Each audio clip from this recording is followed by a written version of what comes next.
Hello bachcho, let's read this question. The question says 10 ml of a gaseous hydrocarbon was burnt completely in 80 ml of oxygen at NTP, right? The remaining gas occupied 70 ml at NTP. This volume becomes 50 ml on treatment with KOH solution. The molecular formula of the hydrocarbon is. The key concept for this question is Avogadro's law. Avogadro's law क्या कहता है हमारे पास? Avogadro's law states that हमारे पास जो volume होता है, volume of the gas is directly proportional to the number of the moles of the gas जब हमारे पास pressure and temperature of the gas is kept constant, right? Now अगर हम लोग बात करें रिएक्शन की तो हमारे पास क्या रिएक्शन होगा अगर हम लोग एक हाइड्रोकार्बन लें CXHY, उसको ट्रीट करें हम लोग किसके साथ? ऑक्सीजन के साथ, तो हमारे पास फॉर्म क्या होगा? हमारे पास फॉर्म होगा CO2 और वाटर। अब क्या करना होगा? अब इस रिएक्शन को हमें बैलेंस करना होगा। तो कैसे बैलेंस होगी रिएक्शन? सी, हमारे पास कार्बन के कितने एटम्स हैं? X atoms. तो हम लोग यहाँ पे क्या लिख देंगे? पहले एक्स हो जाएगा हमारे पास। यहाँ पे हाइड्रोजन के कितने एटम्स है? वाई एटम्स है। तो यहाँ पे हम लोग लिख देंगे y/2 ताकि हमारे पास कार्बन और हाइड्रोजन एटम दोनों क्या हो जाए? बैलेंस हो जाए। अब हमें करना है ऑक्सीजन को बैलेंस। क्या करेंगे उसके लिए? उसके लिए हम लोग देख लेंगे कि हमारे पास कितने ऑक्सीजन एटम्स है हमारे प्रोडक्ट साइड पे। तो हमारे पास है 2x plus y/2 oxygen atoms. तो हमारे पास कितना आ जाएगा? ये हमारे पास आ जाएगा x प्लस y/4 से मल्टीप्लाई करेंगे अगर 2 को तो हमारे पास आ जाएगा 2x प्लस y/2। तो हमारे पास ये क्या हो गई? एक बैलेंस रिएक्शन हो गई, राइट? अच्छा, अब अगर हम लोग बात करें इसमें तो हमारे पास हम लोग देख सकते हैं कि 1 मोल ऑफ हाइड्रोकार्बन के लिए, 1 मोल ऑफ हाइड्रोकार्बन के लिए कितने मोल्स ऑफ ऑक्सीजन के लग रहे हैं? हमारे पास लग रहे हैं x plus y/4 moles of oxygen, right? और इससे हमारे पास फॉर्म हो रहा है x moles of carbon dioxide, right? तो देखो, अगर हम लोग अवोगाड्रोस लॉ फॉलो करें तो उसके अकॉर्डिंग हम लोग लिख सकते हैं ना कि हमारे पास जो नंबर ऑफ मोल्स है वो वॉल्यूम से प्रोपोर्शनल है, यानी 1 ml ऑफ हाइड्रोकार्बन की अगर हम लोग बर्निंग करेंगे तो हमें ज़रूरत होगी कितनी? x plus y/4 ml of oxygen की, और हमारे पास रिलीज होगा x ml of carbon dioxide, right? ये स्टेटमेंट तो हमारे पास लिख ली हमने। अब अगर हम लोग अपने क्वेश्चन को देखें तो हमें दिया हुआ है कि 80 ml हमारे पास क्या था? ऑक्सीजन का वॉल्यूम था, राइट? 10 ml क्या था? 10 ml हमारे पास गैसियस हाइड्रोकार्बन था, राइट? और फिर भी है रिमेनिंग गैस एट एनटीपी, वो है 70 ml। फिर बोला है कि दिस वॉल्यूम, जो ये वॉल्यूम था वो 50 ml हो जाता है जब हम लोग ट्रीटमेंट कर देते हैं KOH सॉल्यूशन से। सी, KOH सॉल्यूशन का यहाँ पे क्या रोल होगा? देखो, KOH सॉल्यूशन अब्सॉर्ब करता है केवल कार्बन डाइऑक्साइड को, यानी हमारे पास जो हमारा ये रिमेनिंग गैस का जो वॉल्यूम आया था कितना था? 70 ml। इसमें कौन कौन सी गैसेस थी? हमारे पास कार्बन डाइऑक्साइड भी थी और कौन था? ऑक्सीजन गैस थी। इसमें हमारे पास क्यों हाइड्रोकार्बन नहीं था?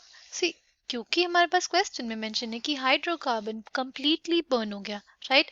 यानी रिमेनिंग गैसेस में हमारे पास क्या बचेगा? सिर्फ कार्बन डाइऑक्साइड और जो हमारा ऑक्सीजन है वो, राइट? तो ये हमारे पास जो 70 ml है वो हमारे पास वॉल्यूम है किसका? वो वॉल्यूम है हमारे पास ऑक्सीजन का एंड कार्बन डाइऑक्साइड का, ठीक? तो हम इसको ऐसे लिखते हैं, वॉल्यूम ऑफ remaining gas क्या है हमारे पास? वो है is equals to 70 ml, right? इसमें कौन कौन सी गैसेस है? हमारे पास CO2 प्लस अनयूज्ड ऑक्सीजन, ठीक? ना, अगर हम लोग बात करते हैं इस क्वेश्चन में, तो उसमें ये मेंशन कर दिया कि वॉल्यूम 50 ml हो जाता है जब हमारे पास हम लोग ट्रीटमेंट करते हैं क्यूएच सॉल्यूशन से। तो देखो, क्यूएच सॉल्यूशन का काम क्या होता है? क्यूएच सॉल्यूशन का काम होता है to absorb carbon dioxide gas, यानी हमारे पास क्यूएच ने कितनी गैस अब्सॉर्ब की होगी? Volume of gas absorbed by QH, absorbed by QH कितना है हमारे पास? वो हमारे पास है 20 ml। क्यों? देखो, हमारे पास ये मेंशन कर दिया कि 70 ml रिमेनिंग गैस थी और 70 ml में से 50 ml बच गया हमारे पास। तो वो जो 50 ml होगा वो क्या होगा? वो हमारे पास बेसिकली है वॉल्यूम ऑफ ऑक्सीजन, राइट? वो हमारे पास क्या है? वॉल्यूम ऑफ ऑक्सीजन है। वो कितना आ जाएगा हमारे पास? 50 ml। और जो वॉल्यूम ऑफ कार्बन डाइऑक्साइड है वो हमारे पास कितना है? वो हमारे पास है 20 ml। ठीक, अब क्या करेंगे? अब पहले तो हमें ये तो हमने 1 ml के लिए देखा था ना, 1 ml हाइड्रोकार्बन के लिए। अगर हम लोग 10 ml हाइड्रोकार्बन के लिए देखें, क्योंकि हमें 10 ml हाइड्रोकार्बन दिया था, तो 10 ml हाइड्रोकार्बन के लिए क्या हो जाएगा? 10 ml हाइड्रोकार्बन के लिए 10 ml ऑफ CXHY हमारे पास, तो हमारे पास 10 into x plus y by 4 ml of oxygen use होगा। ठीक, उसमें उतना ऑक्सीजन यूज होगा और हमारे पास 10x ml of carbon dioxide form होगा, राइट? ये जो 10x ml of carbon dioxide है ना हमारे पास, ये हमारे पास हो जाएगा किसके बराबर? ये हो जाएगा 20 के बराबर, क्योंकि हमारे पास वो भी 20 क्या है? 20 is basically the volume of carbon dioxide gas released जब हमारे पास 10 ml ऑफ हाइड्रोकार्बन को बर्न किया गया, राइट? जब हम लोग x की वैल्यू निकालना चाहेंगे तो वो हमारे पास क्या आ जाएगी? x की वैल्यू हमारे पास आ जाएगी कितनी? वो आ जाएगी 2, राइट? x की वैल्यू हमारे पास कितनी आ गई? x की वैल्यू आ जाएगी 2। अब अगर हम लोग बात करते हैं वॉल्यूम ऑफ ऑक्सीजन की, तो ये जो हमारे पास 50 ml आया था ना, ये क्या था? ये हमारे पास रिमेनिंग वॉल्यूम ऑफ ऑक्सीजन था, राइट? कौन सा वॉल्यूम ऑफ ऑक्सीजन था? जो रिमेनिंग है, जो रिएक्ट कर गया, वो हमारे पास कितना होगा? वो कैसे निकालेंगे? तो देखो, हमारे पास क्वेश्चन में इनिशियली दिया होता कि 80 ml ऑफ ऑक्सीजन लिया था हमने, राइट? अगर 50 हमारे पास रिमेनिंग है तो हमारे पास यूज कितना हुआ? यूज हुआ होगा हमारे पास 30 ml, राइट? तो ये वॉल्यूम ऑफ यूज्ड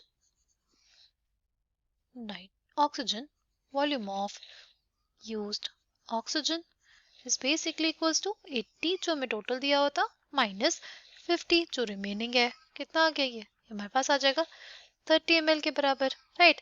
और ये जो 30 ml है हमारे पास हो जाएगा किसके बराबर? वो हो जाएगा 10 into x plus y by 4 ml of oxygen के बराबर, राइट? तो हम लोग लिख लेंगे 10 into x plus y by 4 ml of oxygen is basically equals to 30 ml, right?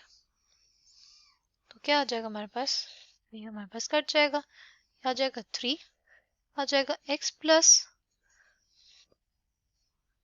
Y by 4 is equals to 3। x की वैल्यू कितनी आ जाएगी?